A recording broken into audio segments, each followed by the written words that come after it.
El mundo exterior y el mundo interior del hombre. La cuestión que tengo intención de tratar en este último capítulo de mis escritos es totalmente extraña al pensamiento de los hombres contemporáneos, y es precisamente de esta ignorancia de la que se desprende la mayoría, por no decir la totalidad, de los malentendidos que sobrevienen en el proceso de nuestra vida en común. Solo la comprensión de esta cuestión y el reconocimiento de su alcance verdadero permitirán resolver lo que constituye el problema principal de nuestra existencia, es decir, el problema de la prolongación de la vida humana. Antes de comenzar a desarrollar este tema, quiero citar el contenido de un antiguo manuscrito que conocí por azar en circunstancias totalmente excepcionales. El antiguo manuscrito que tengo la intención de usar es una de esas reliquias transmitidas de generación en generación por un muy pequeño número de hombres a quienes se les llama iniciados. No iniciados de la clase que se ha multiplicado recientemente en Europa, sino verdaderos iniciados. En nuestro caso, pertenecen a una cofradía que aún existe en la actualidad en lo más recóndito del Asia Central.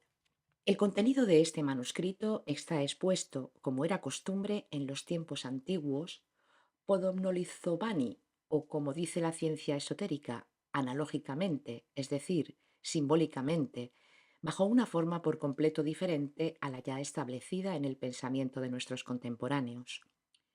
Como estoy muy bien enterado de esta diferencia por el más grande de los azares, por supuesto, me esforzaré por transmitir, tan exactamente como sea posible, el sentido de este texto, pero adaptándolo a la forma de pensar habitual entre los contemporáneos. He aquí lo que dice este antiguo manuscrito. La psiquis general de todo hombre, cuando alcanza la madurez, lo que ocurre en general para el sexo masculino a la edad de 20 años y para el sexo femenino desde que cumple los 13 años, consiste en tres totalidades de funcionamiento que no tienen entre sí casi nada en común. Las manifestaciones de estas tres totalidades de funcionamiento independientes en la presencia general de un hombre que haya alcanzado la madurez se desarrollan simultáneamente y sin interrupción.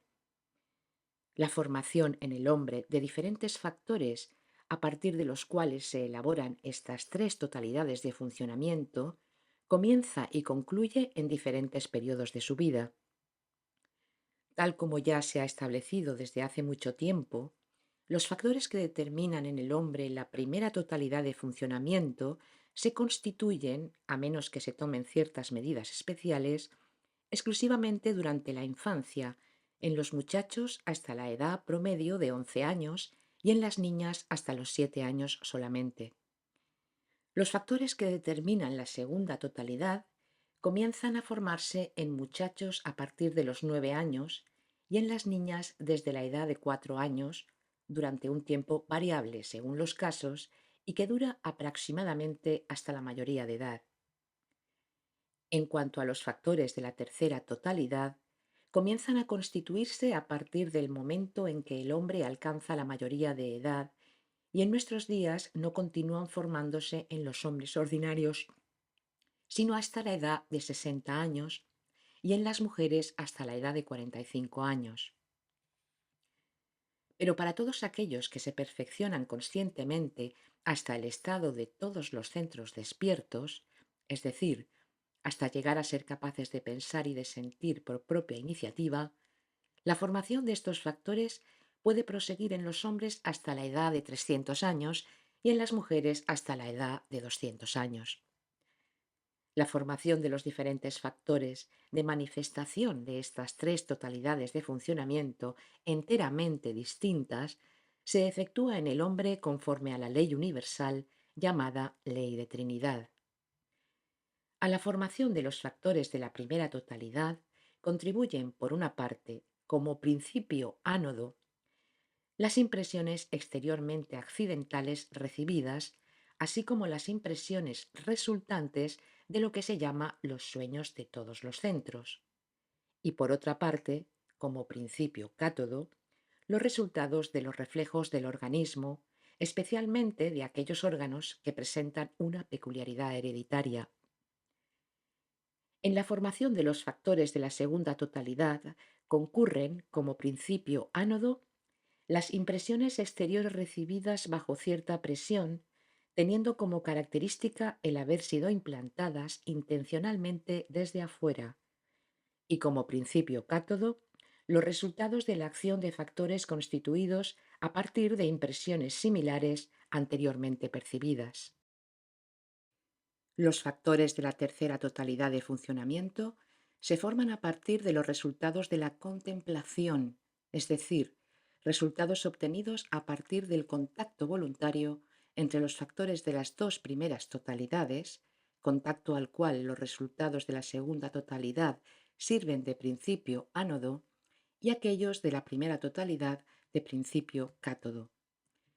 Una de las propiedades de tal coordinación de las tres totalidades distintas de funcionamiento que determinan la psiquis general del hombre es suscitar, por diversas combinaciones de contacto voluntario entre las manifestaciones de estas tres totalidades independientes, en una de ellas la grabación de los procesos que se desarrollan en las otras totalidades, así como de aquellos que tienen lugar fuera del hombre y caen en la esfera de actividad subjetiva de sus órganos de percepción.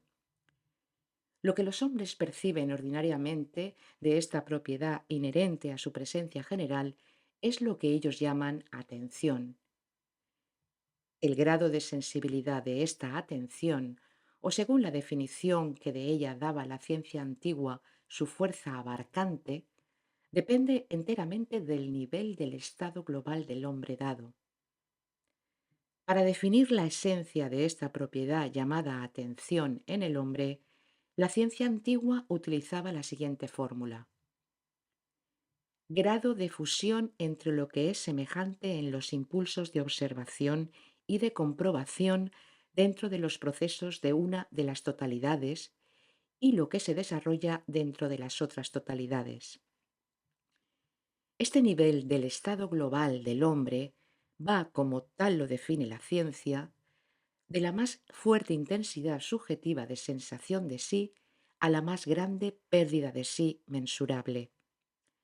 Este grado de fusión vuelve a ser siempre el factor de iniciativa para la realización de una función común de las tres totalidades independientes que representan la psiquis general del hombre, en el cual, en un momento dado, el nivel del estado global tiene su centro de gravedad. Si cité esta hipótesis extravagante a primera vista de nuestros antepasados lejanos, es porque constituye una excelente introducción a la cuestión y porque mis propios intentos por descubrir su verdadero sentido me han llevado a conclusiones que quiero compartir con los lectores del presente capítulo. En cuanto a mí, lo que me ha intrigado particularmente de esta extravagante hipótesis científica durante muchos años es la definición ya mencionada: grado de fusión entre lo que es semejante en los impulsos de observación y de comprobación dentro de los procesos de una de las totalidades y lo que se desarrolla dentro de las otras totalidades. A la vez que atribuía una gran importancia a los otros elementos de esta hipótesis, no podía de ninguna manera captar el sentido de esta fórmula. Me intrigaba especialmente la palabra semejante. ¿Qué es esta similitud? ¿Por qué similitud? ¿Y con qué fin esta extraña similitud? Y sin embargo, esta idea, absurda para todos los sabios contemporáneos, de que tres clases de asociaciones de naturaleza independiente se desarrollan simultáneamente en el hombre, no me sorprendía y la consideraba con un sentimiento de gran respeto por el saber de los antiguos.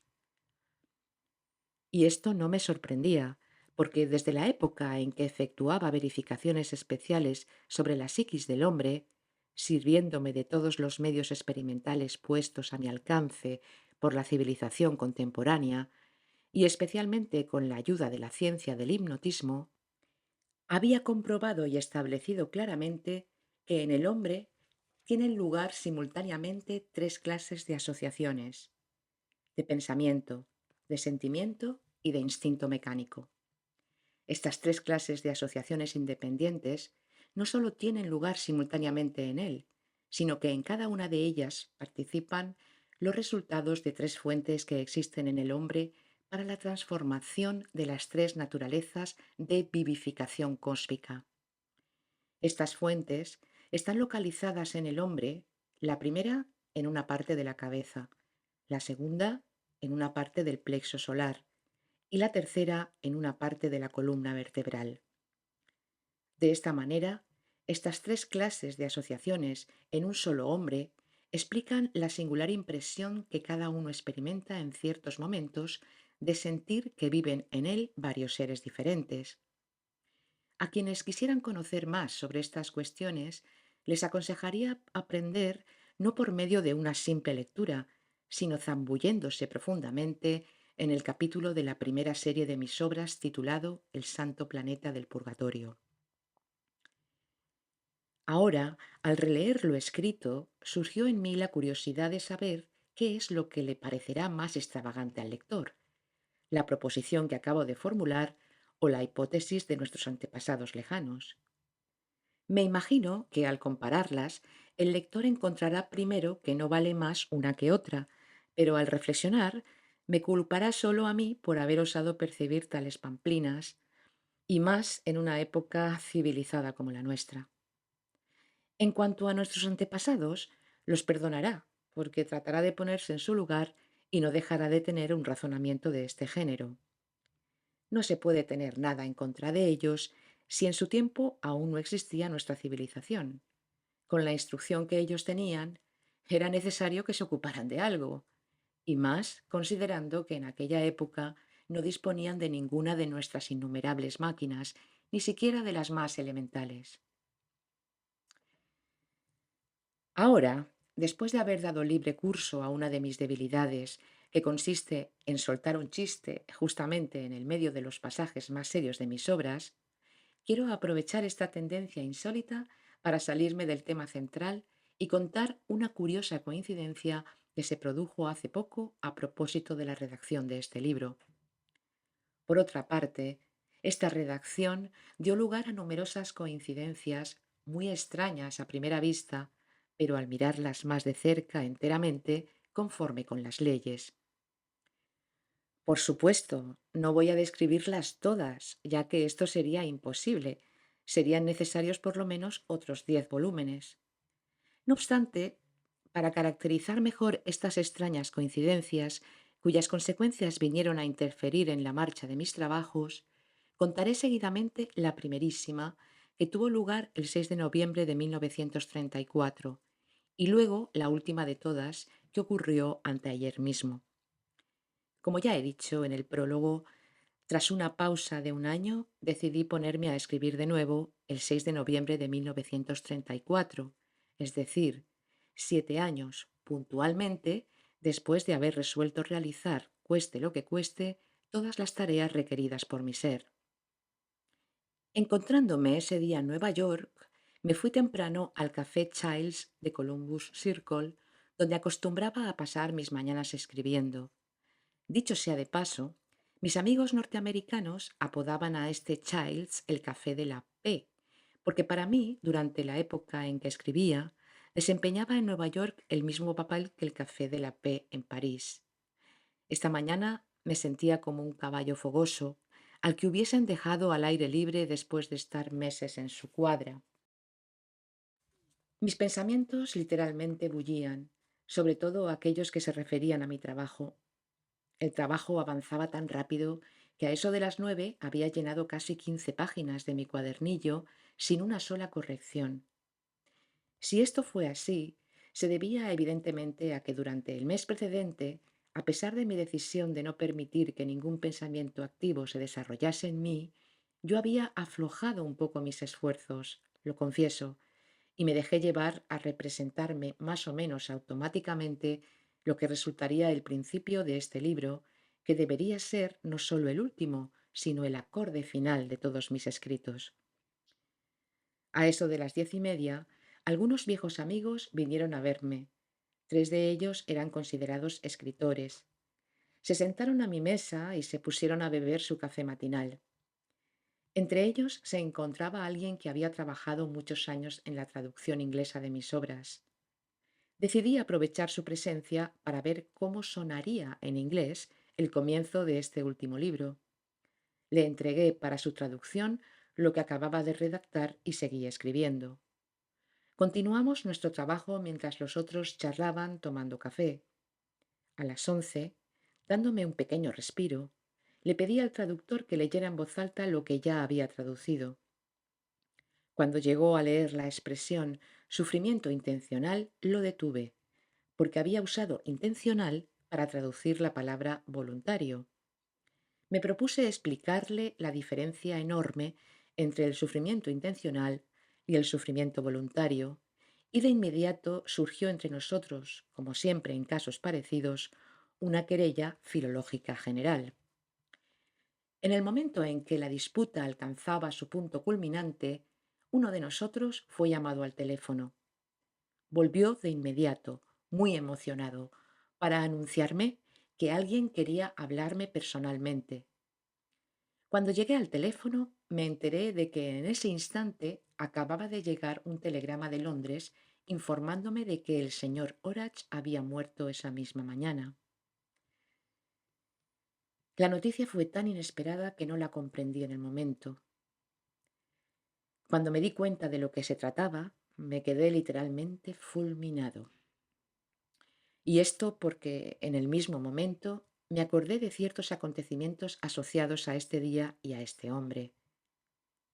De inmediato se hicieron presentes en mi conciencia diversas conclusiones que ya habían sido impuestas en mí en el curso de mi vida pasada, pero sin generar aún convicción respecto a las coincidencias evidentes que sobrevienen en nuestra vida. Lo extraño de la coincidencia, en el caso presente, consistía sobre todo en que, puntualmente, 7 años antes, la misma noche en que se comenzaron a formar en mí las ideas que debían servir de base a esta obra, había citado una carta dirigida a esta misma persona de cuya muerte me acababa ahora de enterar, en la que yo evocaba alguna de estas ideas. Yo contestaba a una carta personal en la que precisamente él me preguntaba sobre el tratamiento de su mal crónico, del cual luego habría de morir. Esto acontecía el 6 de noviembre de 1927 a medianoche. Estaba acostado, sin poder dormir, presa de un torbellino de pensamientos opresivos, y trataba de pensar en otra cosa para distraerme, aunque fuese un poco, de mis pesadas preocupaciones, cuando de repente me acordé, por asociación, de la carta que había recibido de él algunos días antes. Pensando en esta carta y recordando la buena voluntad de la que me había dado prueba recientemente, desperté sin el menor remordimiento a mi secretaria, que dormía en el apartamento, y le dicté una respuesta. El señor Orach, con justa razón, era considerado entonces el principal artesano de la difusión de mis ideas en toda América del Norte. Como en esa época yo mismo estaba completamente absorbido por pensamientos relativos a mi propio estado de salud y estaba casi convencido de la posibilidad de restablecerla por medio del sufrimiento voluntario, naturalmente le aconsejé hacer lo mismo, pero bajo una forma correspondiente tanto a su individualidad como a las condiciones de su vida ordinaria. Nada diré acerca de la respuesta que me envió, ni de las conversaciones que tuvimos más tarde respecto a su salud, ni de mis consejos. Me contentaré con señalar que estos consejos no tuvieron efecto alguno sobre él, y el lector comprenderá fácilmente la causa de ello si se acuerda de las declaraciones del mismo señor Orach que he citado en un capítulo anterior de esta tercera serie de mis obras. Una de las consecuencias nefastas que tuvo este acontecimiento, la muerte del señor Orach, tanto sobre mis escritos como sobre mí mismo, fue que, a pesar de todos mis deseos y de todos mis esfuerzos, quedé incapacitado durante 2 meses enteros de agregar la mínima palabra a lo que había escrito hasta las 11 ese noviembre 6 de 1934. Lo que me lo impedía fue la intervención de uno de esos factores que surgen indefectiblemente en la psiquis de los hombres contemporáneos y de los norteamericanos en particular, factor que los obliga a cumplir automáticamente hasta sus manifestaciones semi-intencionales. El hecho es que durante mi estadía, contrariamente a la costumbre establecida durante mis visitas precedentes, había evitado toda entrevista con mis amigos y mis relaciones, con excepción de algunas pocas personas que podían resultar útiles a mi meta, pero ahora todos aquellos que me conocían en Nueva York, habiéndose enterado, ya sea por los periódicos o por conversaciones telefónicas, como es costumbre allá, de la muerte de mi fiel amigo, el señor Orach, todos, sin excepción, movidos por ese factor automático, consideraron su deber buscarme a fin de expresarme sus condolencias. Venían y telefoneaban no solo personas que pertenecían al grupo que había dirigido el señor Orach, sino aun otros cuya existencia me era totalmente desconocida. Entre ellos, gente que con toda probabilidad no había visto ni una sola vez, y eso por azar, en el curso de mi primer viaje, hacía ya 11 años. Desde la mañana, cuando llegaba al café para trabajar, ya encontraba en algún lugar algún muy querido que me esperaba, y apenas se había ido éste, otro aparecía a mi mesa, siempre con la misma cara de circunstancias. Cada uno de estos visitantes, después de haber lanzado su famoso «¿Cómo está usted, señor Gurdjieff?», jamás dejaba de agregar la fórmula estereotipada: «Oh, no sabe cuánto, pero cuánto siento lo del señor Orach». ¿Qué podía yo contestar a esto? La cuestión de la muerte es un asunto que trastorna todas las condiciones subjetivas establecidas en nuestra vida. ¿Tomar las medidas habituales para desembarazarme de aquellos que venían a molestarme en mi trabajo? En este caso no lo podía hacer. Esto no habría servido sino para hacer surgir, a la ligera, nuevos y ardientes propagadores de comidillas malévolas. Ahora bien, antes de llegar a los Estados Unidos, había previsto, mientras escribía mi último libro, visitar tan a menudo como fuese los estados de América del Norte, donde ya se habían organizado grupos de personas que seguían mis ideas. Había calculado que de esta manera, paralelamente al cumplimiento en el lapso previsto de todas las tareas que me había fijado, terminaría este último libro y pondría a punto la organización de todo lo que era necesario para la difusión de la primera serie de mis obras. Es por esto por lo que, a fin de escapar de las circunstancias que obstaculizaban mi trabajo, partí, tan pronto como me fue posible, primero a Washington, después a Boston y de ahí a Chicago. Pero esto no sirvió de nada. Por todas partes se repetía la misma escena. Que mis conocidos, en estas diferentes ciudades, se hayan sentido obligados a expresarme sus condolencias, esto todavía se podría comprender si no hubiera más remedio, porque casi todos habían conocido personalmente al señor Orach y estaban al tanto de su relación conmigo. Pero ver que las mismas escenas se repetían con norteamericanos de ciertas ciudades del sur, esto era el colmo de lo absurdo. Entre la gente del sur que me expresaba su famosa condolencia, estaban quienes no solo no habían visto jamás al señor Orach, sino también aquellos que ni siquiera habían oído hablar nunca de él. Se habían enterado de su muerte a la víspera y de que había sido uno de mis principales asistentes. Se me ocurre, de repente, que las reflexiones que he compartido con un pequeño grupo de personas con ocasión de la muerte del señor Orach podrían contribuir a una mejor comprensión del contenido esencial de todo este capítulo. Voy a tratar entonces de recordarlas y exponerlas aquí. Mientras bebíamos nuestro café, hablábamos de las diferentes costumbres que se apoderan de nosotros desde la infancia y de las cuales seguimos esclavos aún después de haber alcanzado nuestra madurez. En ese momento llegó de improviso uno de los miembros del grupo, de aspecto alegre y rostro encendido. Como estaba atrasado, sin duda había caminado más rápido que de costumbre. Él no esperaba encontrarme allí, pero apenas me vio, cambió de expresión y acercándose a mí, me espetó en el instante mismo una de esas frases estereotipadas clasificadas bajo el rubro de condolencias.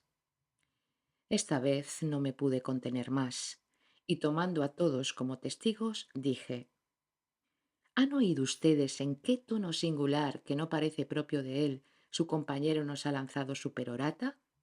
¿Sí? Bueno, si quieren, pídanle ahora que haga una excepción y les diga, con toda franqueza, por una vez en su vida, si en el fondo del mismo, es decir, en su verdadero, en su ser verdadero, tenía la más mínima relación con las palabras que pronunciaba. Desde luego que no. ¿Cómo podría ser de otra manera? El difunto en cuestión no era, como suele decirse, ni su hermano ni su guardián. Es más, no podía saber en absoluto ni adivinar cómo habría reaccionado ante este acontecimiento la persona a la que él dirigía estas palabras ampulosas. Él ha lanzado esta frase de forma totalmente mecánica, sin la menor participación de su ser, y lo ha hecho por la única razón de que en su infancia su niñera le ha enseñado, en caso parecido, a levantar el pie derecho antes que el izquierdo. ¿Por qué fingir siempre, hasta en los casos en que no saca nada bueno para su ser, ni siquiera para satisfacer su egoísmo? ¿No hay ya bastante hipocresía sin eso para inundar nuestra vida cotidiana, dados los hábitos anormalmente establecidos en nuestras relaciones mutuas? Expresar indefectiblemente sus condolencias con ocasión de la muerte de cualquiera es, por cierto, uno de esos hábitos perniciosos enclavados en nosotros desde la infancia y cuyo conjunto obliga a nuestras acciones semi-intencionales a realizarse siempre automáticamente. Antiguamente era considerado inmoral y aun criminal expresar a alguien sus condolencias con respecto a la muerte de una persona cercana. Sin duda, eso era así porque en el ser de aquel a quien se las dirige, el proceso de la impresión provocada por la pérdida de una persona cercana puede que no esté aún apaciguado, y estas palabras banales de condolencia, al recordárselo una vez más, reavivan su sufrimiento. De esta costumbre, mantenida en nuestros días cuando muere alguien, nadie saca ningún provecho. En cambio, puede hacer mucho mal a la persona interesada. Tales prácticas contemporáneas me indignan muy especialmente, sin duda porque he tenido la ocasión de oír hablar de una costumbre funeraria que se remonta a varios miles de años. Por aquel tiempo, cuando alguien moría, durante los 3 primeros días nadie, salvo los sacerdotes y sus ayudantes, se acercaba a la casa del difunto. Solo al cuarto día, todos los parientes del muerto, cercanos o lejanos, se reunían, así como sus vecinos, sus amigos y aun los extraños que lo deseaban. En presencia de todos, en el umbral de la casa, los sacerdotes comenzaban por celebrar una ceremonia religiosa.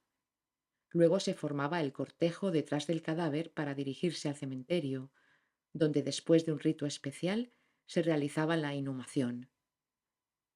Tras lo cual, si el difunto era un hombre, todos los hombres, y si era una mujer, todas las mujeres, regresaban a la morada del difunto, mientras que los demás regresaban a sus casas. Aquellos que volvían a la casa del muerto comenzaban por comer y beber, pero su comida estaba únicamente compuesta de un alimento cuyos ingredientes habían sido preparados con esta intención durante toda su vida por el mismo difunto. Después de haber comido, se juntaban en la pieza más grande de la casa y allí, participando en lo que se llama un ritual del recuerdo, se dedicaban a recordarse y a contarse entre sí, con exclusión de todo lo demás, todas las acciones malas y perniciosas que había cometido el difunto en el curso de su vida. Esto duraba 3 días enteros.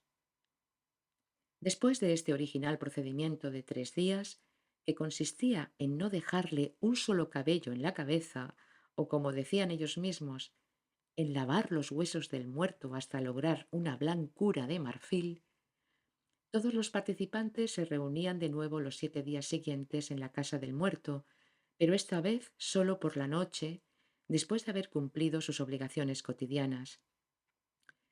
Durante estos 7 velatorios ya no se acostumbraba a ofrecer alimentos, pero en la gran pieza en que se tenía la reunión se quemaba permanentemente inciensos de todas clases a expensas del difunto o de sus herederos.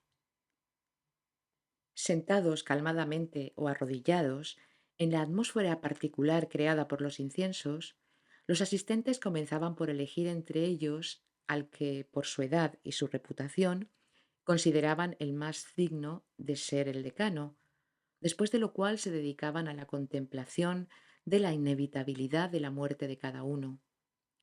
En ciertos momentos, el decano pronunciaba en voz alta las palabras siguientes: no olviden cómo ha vivido él, aquel cuyo alimento aún no ha desaparecido de este lugar, cómo se ha comportado de una manera que no era digna de un hombre y no ha sabido aceptar el hecho de que, al igual que todos los otros, él también debía morir. Después de esta exhortación del decano, toda la concurrencia debía cantar lo que sigue: oh fuerzas santas, fuerzas supremas, oh espíritus inmortales de nuestros antepasados, ayúdennos a mantener siempre a la muerte delante de nuestros ojos y a no sucumbir a la tentación. No diré nada más, pero dejaré a cada uno de ustedes el encargo de decidir por sí mismo qué beneficio tendría que se restableciera en nuestra época esta bárbara costumbre. Yo espero que ahora comprendan más o menos por qué sus fórmulas huecas de condolencia tienen casi el mismo efecto sobre mi mundo interior que sus víveres norteamericanos sobre el sistema digestivo de los ingleses. Sería deseable para todos, para Dios, para el difunto, para ustedes y para mí, y hasta para la humanidad entera, que ante la muerte de alguien, en lugar del proceso que consiste en pronunciar palabras carentes de sentido, se cumpliese en ustedes aquello que les permitiría enfrentarse a su propia muerte venidera. Tan solo darse cuenta cabal de la inevitabilidad de nuestra propia muerte puede destruir los factores que se han implantado en nosotros debido a nuestra vida anormal y que son las fuentes de manifestación de los diferentes aspectos de nuestro egoísmo, raíz de todo mal en nuestras relaciones recíprocas. Y sólo esta comprobación puede resucitar en los hombres los datos divinos antiguamente presentes en ellos para los verdaderos impulsos de fe, de amor y de esperanza. Mientras decía estas palabras, me volvieron a la memoria, no sé por qué, las estrofas de un canto persa muy antiguo y de forma completamente involuntaria me puse a recitarlas. Esto se me había escapado tan involuntariamente que, para esconder de los presentes la fuerza de mi pensamiento automático del momento, me vi obligado, de buen o mal grado, a darme el trabajo de explicar en inglés el sentido de este canto. De las palabras de este antiguo poema persa emana una sabiduría científica que en el lenguaje ordinario de ustedes podría ser expresada aproximadamente así: si todos los hombres tuviesen un alma, desde hace tiempo ya no habría lugar sobre la tierra ni para las plantas venenosas ni para los animales feroces, y el mismo mal habría cesado de existir. Para el holgazán, el alma es una ilusión, es un lujo para el que se complace en el sufrimiento, es el sello de la personalidad, es el camino, es el nexo con el Hacedor y Creador, residuo de la educación o primera fuente de la paciencia. Ella es también testigo del mérito de la esencia del ser eterno, guía de la voluntad. Su presencia es yo soy. Ella es una parte del todo ser. Ella fue así y así será ella siempre.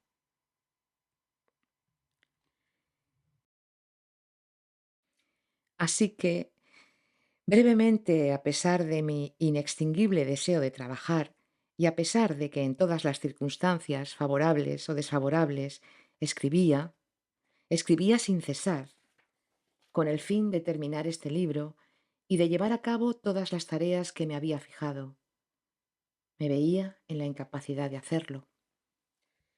El 9 de abril de 1935, al terminar finalmente el prólogo, comencé ese mismo día el presente capítulo. En relación con la redacción de este capítulo, en el cual trabajo actualmente, ocurrió la coincidencia que he decidido compartir con el lector. Todo el día y toda la noche del 10 de abril trabajé intensamente en el principio de este capítulo, todavía poco satisfactorio a mis ojos, y fue solo hacia el final del día siguiente cuando algo me pareció que tomaba forma, haciendo nacer en mí la certidumbre de que en adelante todo iría mejor. Después de dormir algunas horas, me puse nuevamente a escribir, pero cuando llegué al lugar en que había empleado por primera vez la expresión el problema de la prolongación de la vida humana, otra vez me atasqué. Y esta vez porque de pronto se me hizo evidente que para explicar a fondo esta cuestión, de la cual yo había decidido hacer el motivo central, o se podría decir, el pivote de todo lo que tenía la intención de tratar en este libro, debía comenzar sin falta por informar al lector, aunque fuere brevemente, sobre el lugar que ocupa esta cuestión en la ciencia contemporánea y en el pensamiento de los hombres de hoy. Me puse a reflexionar en cómo hacer las cosas más comprensibles, y esto sin extenderme demasiado. Había dado vueltas y vueltas en mi pensamiento a todos los hechos conocidos sobre el tema, pero cualquiera que fuese el ángulo bajo el cual tratara de exponerlos, su expresión siempre resultaba demasiado larga. Muy pronto fui absorbido por mis reflexiones sobre este tema preliminar, hasta el punto de no prestar más atención a ninguna otra cosa. Llegaba alguien. ¿Quién era? ¿Qué había dicho? ¿Qué impresión me había dejado al irse? No me había dado cuenta de nada. Aun el deseo de beber café frecuentemente o de fumar cigarrillos había desaparecido. Sentía mareos a veces, como si mi cabeza estuviese a punto de estallar, pero no por eso dejaba de escribir, ya que todo el resto dependía de ello.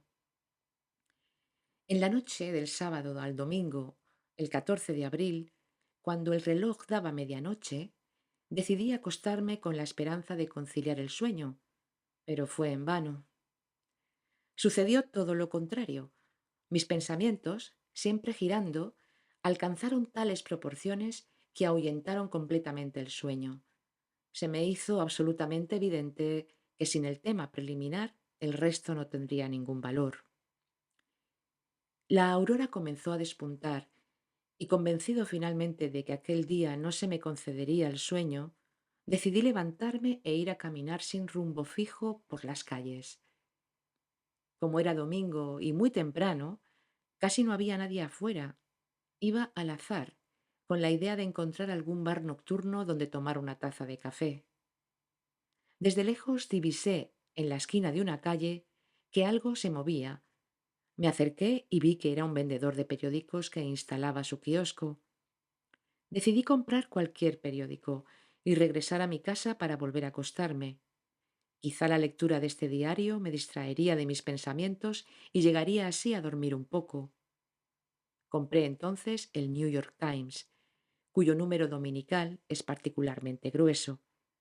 Pero al pagar me di cuenta de que la lectura de un periódico de lengua inglesa no era en absoluto lo que necesitaba y que no me produciría el efecto que esperaba, por la sencilla razón de que en esta lengua yo no tengo el automatismo que sólo la práctica permite adquirir.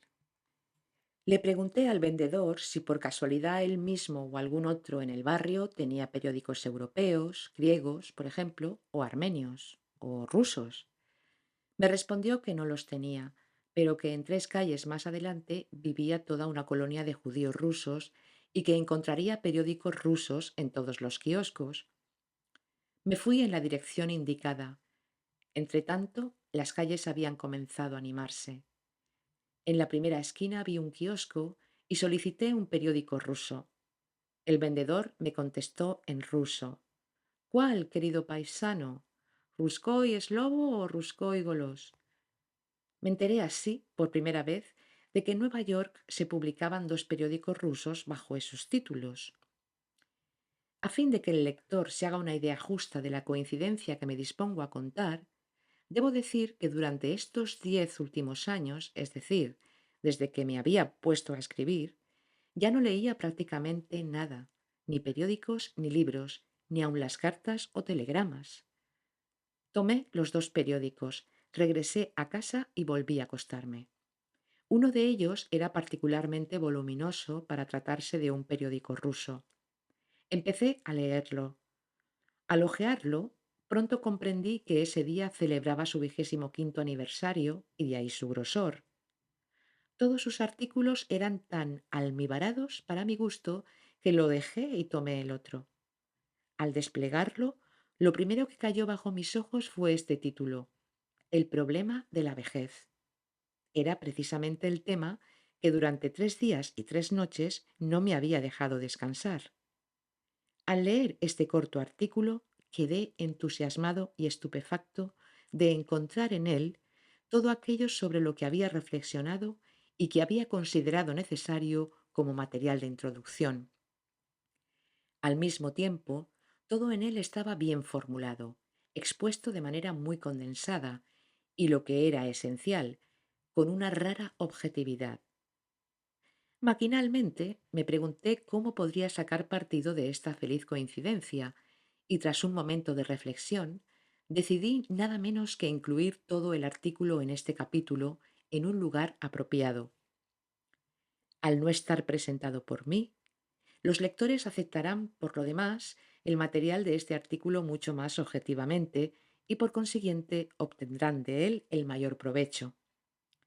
Y para que esto no se considere como un plagio, lo reproduciré completo, mencionando dónde y por quién ha sido escrito, y llegaré aún hasta subrayar 2 veces el nombre del autor. Este artículo me tranquilizó y regocijó de tal manera que decidí no trabajar más aquel día e ir a ver al famoso Coney Island, que había tenido la intención de visitar en cada uno de mis viajes sin poder jamás lograrlo. El problema de la vejez. P. Mann. Rasky Golos. Domingo 14 de abril de 1935. Cuando Mechnikov publicó sus trabajos, se pudo creer que se había resuelto el problema de la prolongación de la vida humana. Según él, la vejez prematura y enfermiza y la muerte eran resultados del envenenamiento crónico de los tejidos por las toxinas de las bacterias en descomposición que se desarrollan principalmente en el intestino grueso. Para prolongar la vida, preconizaba un régimen de leche cuajada, kéfir, suero de leche de vaca, porque las bacterias del ácido láctico, al penetrar en el intestino, previenen tanto la descomposición orgánica como el desarrollo de esos agentes de putrefacción. Como prueba, Mechnikov citaba muchos ejemplos de longevidad de personas y aun de pueblos enteros. Además, el sabio mismo vivió hasta una edad que ninguno de sus parientes había alcanzado, y él consideraba que se debía al hecho de que durante varios años había bebido diariamente leche cuajada preparada según una receta especial. Sin embargo, Mechnikov exageraba la importancia de las bacterias del intestino. Las toxinas elaboradas por estas bacterias son innegablemente nocivas, pero hay muchas otras razones, y más importantes aún, para la senectud precoz del organismo animal. Hay animales que no tienen ningún intestino y no dejan de envejecer ni de morir. La causa de la senectud precoz no está ahí. Una vez rechazada la teoría de Mechnikov, los sabios aportaron toda una serie de nuevas teorías que explicaban, cada una de modo diferente, las bases de la longevidad. El famoso fisiólogo francés Brown-Séquard trató de retardar el proceso de la vejez y de rejuvenecer el organismo por medio de la inyección de extractos de glándulas sexuales animales. Al no dar grandes resultados la aplicación de este método a gran escala, Steinach y Voronov volvieron a la idea del fisiólogo francés y trataron de lograr el rejuvenecimiento por injerto de glándulas sexuales de animales jóvenes, pero ellos mismos admitieron que no habían logrado resultados positivos sino en casos excepcionales. Y continuaron surgiendo nuevas teorías sobre las causas de la vejez, valiéndose de cambios físico-químicos en el organismo, del desgaste de los vasos sanguíneos, etc. Cada una de ellas exponía a su manera las razones de la senectud precoz y proponía diferentes métodos para la prolongación de la vida, pero no estaban de acuerdo sino en su conclusión general, es decir, en que la muerte tiene mucha prisa por alcanzar al hombre. De hecho, el hombre puede vivir mucho más de 70 o 75 años, que es la duración habitual de la vida humana. ¿Cuántos años entonces? ¿Y de qué manera? Se sabe que en casos excepcionales el hombre puede vivir de 100 a 120 años y aún hasta 150. En la Clínica de Patofisiología para Ancianos dependiente del Instituto de la Unión para la Medicina Experimental, dirigida por el profesor Hellman, se sigue el estudio completo, bajo todos sus aspectos, del organismo humano en diferentes edades. Sin contar a los niños y a los adolescentes, la clínica alberga docenas de ancianos, entre los cuales algunos se acercan a la edad límite de la vida humana. En un solo y mismo período, la clínica acogió más de 60 ancianos, hombres y mujeres, de los cuales 3 tenían más de 100 años. Uno de ellos, Moschuchin, murió hace unos cuantos meses a la edad de 123 años. Este viejo campesino recordaba perfectamente los acontecimientos del siglo pasado, el estado feudal, la liberación de los campesinos y la época en que ganaba 10 kopecks diarios. Los otros dos eran Cirulnikov, el ciudadano más viejo de Moscú, después de la muerte de Moschuchin, de 112 años, y Balasheva, de 105 años, testigo ocular de los funerales de Nicolás I. Entre los ancianos de menos de 100 años se puede citar a un antiguo partisano, Aksenova, de 75 años, que tomó parte activa en el movimiento de los partisanos en Siberia y que fue varias veces perseguido a través de Checoslovaquia y participó en marchas forzadas cubriendo más de una vez 60 kilómetros en un día. Citemos también a una mujer de 83 años, profesora de lenguas, Patchernatshaya, que aún el invierno pasado hizo un brillante papel en una competición de patinaje sobre hielo con jóvenes. ¿Qué nos han aportado estas observaciones?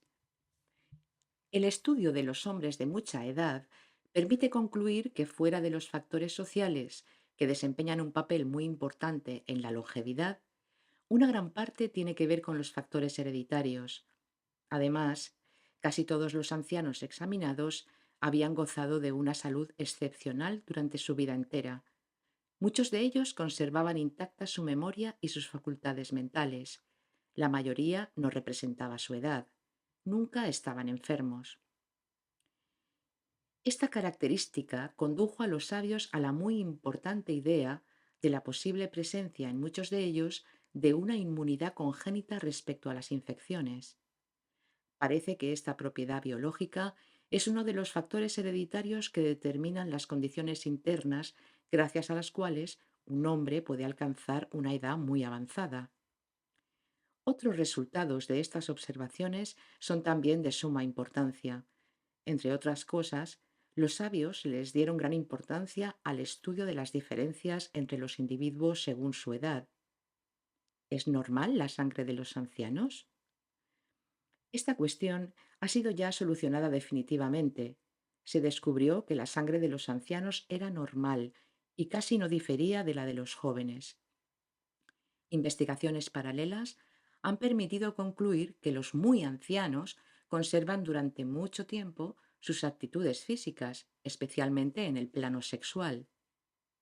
La comparación de los resultados de la observación de los individuos jóvenes y viejos nos permite establecer que el desarrollo del hombre obedece a una ley fundamental, así como observar las variaciones funcionales que determinan las particularidades fisiológicas del hombre en diferentes edades. El descubrimiento de estas leyes abre nuevas posibilidades para la solución del problema de la vejez en general y de ciertos de sus elementos más importantes, especialmente de la cuestión que desde hace mucho tiempo interesa a los sabios, la del mantenimiento hasta a una edad avanzada de las capacidades no solo físicas, sino mentales. Después de los trabajos de Brown-Séquard y de Mechnikov, el pensamiento científico ha recorrido muchos caminos. El estudio de las glándulas endocrinas se ha desarrollado considerablemente. Los últimos descubrimientos sobre las hormonas han introducido numerosos hechos nuevos. La clínica del profesor Hellman tiene como programa el estudio crítico de las diversas teorías sobre las causas de la longevidad. A fin de poner al hombre en situación de alcanzar natural y con plena salud una edad avanzada y, en general, de descubrir el medio de prolongar la vida humana. Los trabajos apenas han comenzado. Es demasiado pronto para hablar de resultados. Falta aún realizar un gran número de investigaciones, de observaciones, de razonamientos y de deducciones prácticas. Pero parece indudable que el único camino justo hacia una solución de este interesante problema científico consiste en un estudio del organismo humano bajo todos sus aspectos, desde el nacimiento hasta la edad más avanzada, gracias a los esfuerzos aunados de fisiólogos, bioquímicos y médicos, tal como ha emprendido el Instituto de la Unión para la Medicina Experimental. Este método abre nuevas y grandes posibilidades para la ciencia soviética.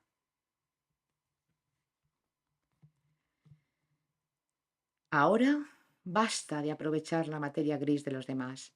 Es tiempo de extraer nuevamente la mía. Así pues, diré que todo hombre ordinario, todo hombre que jamás ha trabajado sobre sí mismo, tiene dos mundos. Y si se ha convertido en candidato para otra vida, ya tiene tres mundos. Pese al hecho de que todo lector, sin excepción, después de haber leído la frase anterior, pensará sin duda que me he vuelto completamente loco, no por ello dejaré de desarrollar la consecuencia lógica de esta fórmula archiextravagante. Si desean ustedes realmente conocer la verdad, yo les voy a decir de qué se trata y por qué enuncié tal absurdidad. Ante todo, hay que precisar que en el parloteo de los ocultistas de todas clases y de otros parásitos sin voluntad, cuando abordan temas espirituales, no todo es enteramente falso. Lo que ellos llaman alma existe en realidad, pero no todo hombre necesariamente la tiene. El alma no nace con el hombre, ni puede florecer ni tomar forma en él mientras su cuerpo no se haya desarrollado plenamente. Este es un lujo que no puede aparecer ni alcanzar su realización sino durante el periodo de la edad responsable, es decir, durante la madurez. El alma también es materia, como el cuerpo físico, pero en este caso se trata de una materia más fina. La materia de la que está formada el alma, luego nutrida y perfeccionada, se elabora en el curso de los procesos que se efectúan entre las dos fuerzas esenciales sobre las cuales está fundado el universo entero. Estas dos fuerzas, las únicas que por su acción pueden producir la materia de la cual se reviste el alma, son aquellas que la ciencia antigua llama el bien y el mal, o afirmación y negación, y que la ciencia contemporánea llama impulsión y repulsión. En la presencia general del hombre, las fuentes de estas dos fuerzas están constituidas por dos de las totalidades de funcionamiento de la psiquis general ya mencionadas. Una coincide con aquella función cuyos factores provienen de los resultados de impresiones recibidas del exterior. La otra aparece como función cuyos factores surgen principalmente de los resultados del funcionamiento específico de los órganos determinados por la herencia. Tanto en la presencia general del hombre como en toda cosa en el universo, ya una o ya la otra de estas totalidades de funcionamiento puede servir de fuente a una de las fuerzas requeridas para el proceso indicado. Para este proceso, es indiferente discernir cuál de las dos es afirmativa y cuál negativa. Lo que importa es que si una afirma, la otra niega. La plena realización y la determinación precisa en el hombre de la totalidad de funcionamiento, cuyos factores se constituyen a partir de las impresiones procedentes del exterior, se llama mundo exterior del hombre.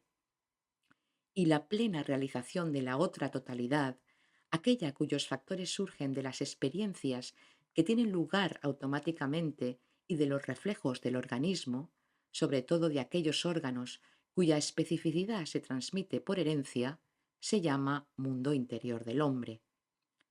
Con relación a estos dos mundos, el hombre aparece en realidad como un simple esclavo,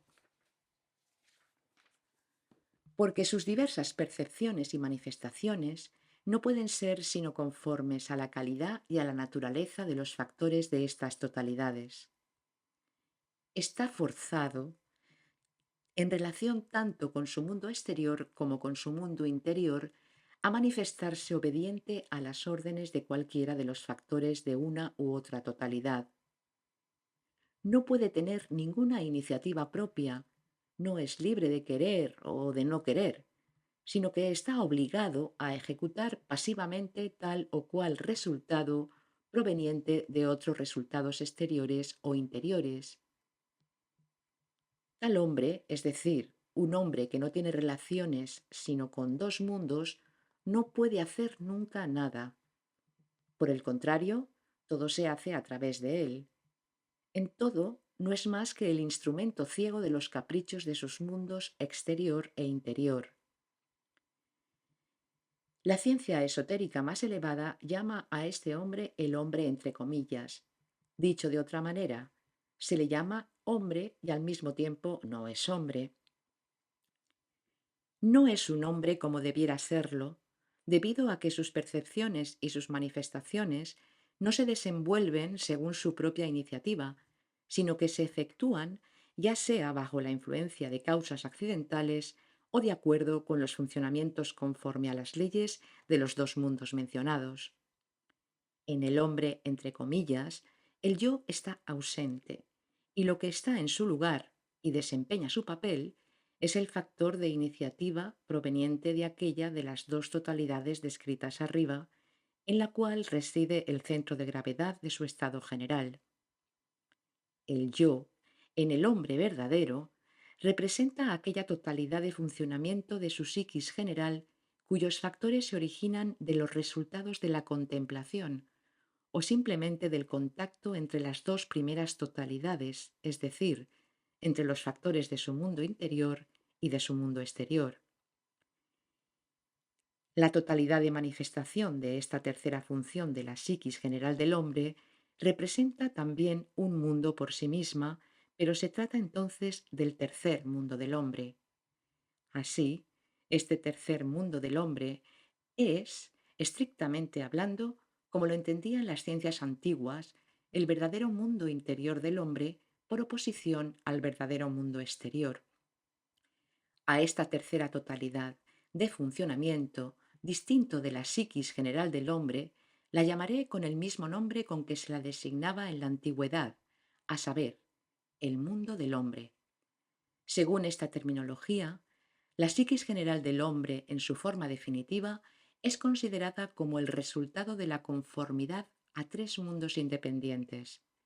El primero es el mundo exterior, o dicho de otra manera, todo lo que existe fuera de él, tanto aquello que puede ver y sentir como aquello que permanece invisible e intangible para él.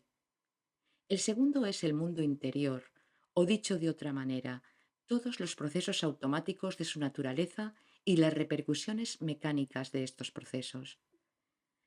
El tercer mundo es su propio mundo, que no depende ni de su mundo exterior ni de su mundo interior, es decir, independiente de los caprichos de los procesos que se desenvuelven en él, tanto como de las imperfecciones de los procesos que los desencadenan. Un hombre que no posee su propio mundo no puede hacer nunca nada por iniciativa propia. Todas sus acciones se hacen en él. Solo puede disponer de iniciativa propia para sus percepciones y manifestaciones el hombre en cuya presencia general se ha constituido de manera autónoma e intencional la totalidad de los factores necesarios para el funcionamiento de este tercer mundo. De ahí que sea bien evidente que todo el secreto de la existencia humana reside en la diferencia de formación de los factores necesarios para estos tres funcionamientos relativamente independientes de su psiquis general. Y esta diferencia consiste solamente en que los factores de las dos primeras totalidades se constituyen por sí solos conforme a las leyes bajo el efecto de razones fortuitas que no dependen de ellos, mientras que los factores de la tercera totalidad se constituyen exclusivamente de manera intencional por una fusión de las funciones de las dos primeras. Y es en este sentido en el que hay que entender la sentencia común a todas las antiguas enseñanzas religiosas, según la cual el hombre recibe de lo alto todas sus posibilidades.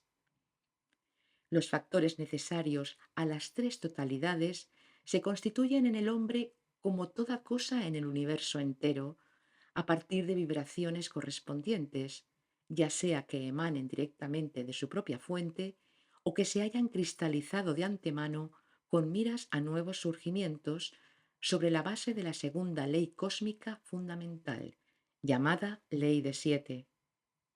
Con el fin de explicar en qué consisten las vibraciones de las que acabo de hablar, puedo utilizar de inmediato, como ejemplo excelente, las causas del hecho de que hoy, dando prueba de una singular actitud interior hacia mí, se multipliquen mis numerosos enemigos, con quienes estoy ahora relacionado en todas partes. Entre los diversos aspectos característicos de esta singular actitud interior de la multitud de mis enemigos, tomaremos uno solo para nuestra explicación. Helo aquí. Por así decirlo, no hay ni uno solo de mis enemigos jurados que en uno u otro de sus estados ordinarios no esté dispuesto a vender su alma por mí. ¡Qué absurdo!, pensará cada uno de mis lectores. ¿Cómo es posible que un solo y mismo hombre pueda tener respecto a otro dos actitudes tan diametralmente opuestas? Sí, desde un punto de vista superficial es absurdo, y sin embargo así es en realidad. Este es un hecho irrefutable, un hecho que puede ser demostrado a voluntad en todos sus detalles, no solamente en el plano práctico, quiero decir de manera normal, accesible a todos, sino también científicamente, apoyándose en todos los diagnósticos de las diversas ramas de la ciencia oficial de nuestro tiempo, tales como la jurisprudencia, la química, la física, la medicina, etc. Y por lo que parece, el psicoanálisis mismo. Por lo demás, nada es más fácil que hacer esta demostración. Primero porque se pueden encontrar gratuitamente y por millares tales temas de estudios. Y luego porque tales investigaciones, y esto es realmente lo más importante, tienen como punto de partida un principio de ahora en adelante establecido y formulado por mí de manera plenamente aceptable para todas las categorías de sabios. Este principio, científicamente indiscutible, lo he definido en estos términos: la agudeza de la contradicción que aparece entre dos acciones diametralmente opuestas es directamente proporcional a la duración de su encuentro. Y así es realmente. Cuantas más relaciones directas tiene alguien conmigo, más vigor muestra luego en las acciones diametralmente opuestas que manifiesta hacia mí. Y esta combinación psicofísica, a primera vista increíble, que surge en las relaciones recíprocas de las personas, opera en general de la manera simple que voy a describir. En primer lugar, hay que saber que en el universo entero toda concentración, cualquiera que sea la especie a la que pertenezca, posee la propiedad de irradiar. Dado que en el hombre la formación de las tres totalidades de funcionamiento de su psiquis general se presenta como un surgimiento de resultados provenientes de fuentes diversas, cada una de ellas también posee entonces la propiedad de irradiar. Tal como la irradiación de todas las concentraciones cósmicas consiste en vibraciones emitidas por una fuente correspondiente, de la misma manera las vibraciones que surgen de los procesos de cada una de estas totalidades de funcionamiento bien distintas que constituyen la psiquis general del hombre tienen una densidad y un grado de vivificación que les son propios. Cuando hay un contacto entre las radiaciones de diferente concentración cósmica, la fusión de las vibraciones se hace según su afinidad. De la misma manera, cuando las vibraciones emitidas por dos personas entran en contacto, se efectúa una fusión entre aquellas vibraciones que se corresponden. Para explicar por analogía ciertas particularidades de la irradiación de una persona, tomaré como ejemplo las radiaciones emitidas por nuestra Tierra. La irradiación general de la Tierra, cuya totalidad se manifiesta como atmósfera, comporta tres clases de vibraciones independientes surgidas de procesos que se efectúan en el seno mismo de la Tierra entre los metales, los metaloides y los minerales. La irradiación general de una persona también comporta tres clases independientes de vibraciones, teniendo cada una su propia calidad de vivificación. Y así como las vibraciones heterogéneas emitidas por la Tierra encuentran en su expansión, según su grado de vivificación, límites bien definidos, de la misma manera, los diferentes elementos de la irradiación general de una persona también tienen sus límites precisos.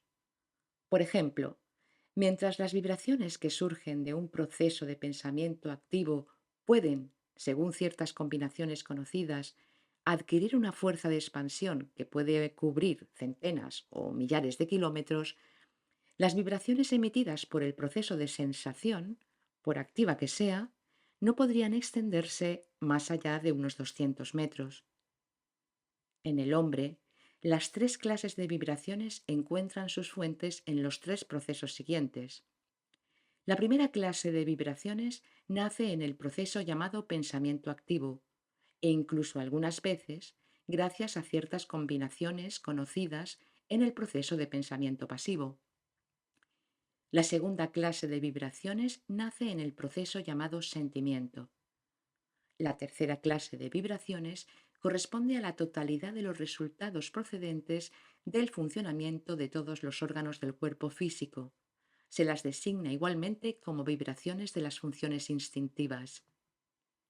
Las vibraciones emitidas por la totalidad de una presencia de un hombre en estado de completo relajamiento constituyen por sí solas una atmósfera análoga al espectro de los colores, teniendo un límite de expansión determinado.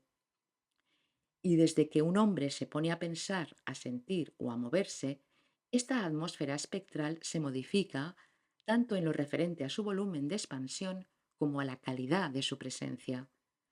Cuanto mayor es la intensidad de manifestación de uno u otro de los funcionamientos distintos de la psiquis general de un hombre, más se diferencia el espectro de su atmósfera.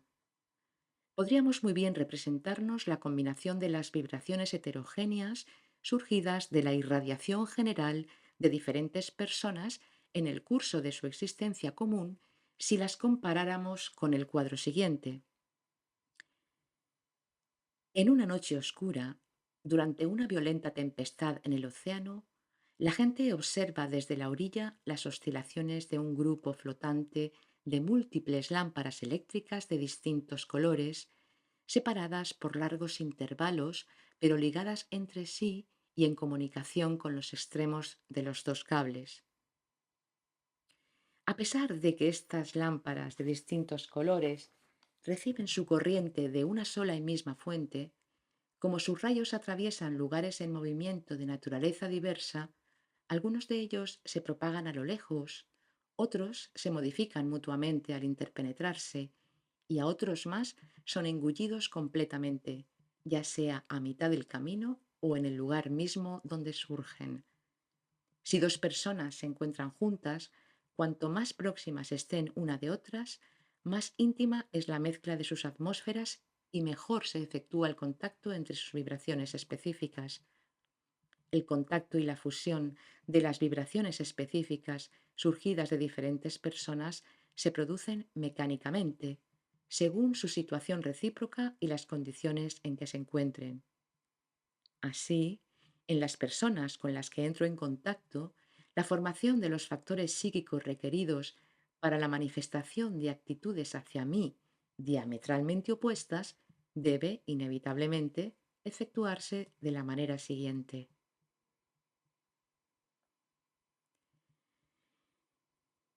Y aquí la obra quedó inconclusa.